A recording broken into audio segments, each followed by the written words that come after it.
This is part 2 or part 3, I'm not sure. So today we're actually draining the fuel after we put the computer in the actual fuel gauge. So we're going to drain the fuel to make sure that the fuel gauge comes down.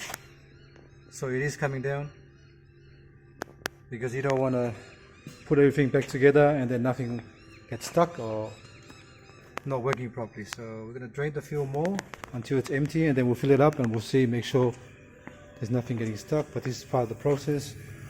It's not as easy as you think.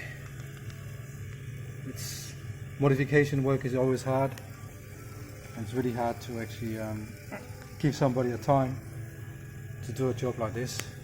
But the only way to do it is do it properly. As you can see, it's going down way better than before. So we need to know that the actual fuel level is going down at the same time the gauge is going down, because the float inside the tank can get caught on a wire or sit in the wrong spot and nothing works. So right now it's working properly. So we're going to drain it empty and we're going to fill it up to full, and then make sure the fuel gauge go back up. Alright, we're still draining. That one there is full. This one here maybe half now. Maybe half. Still running there. So if you look at the gauge now, it's coming down to about there.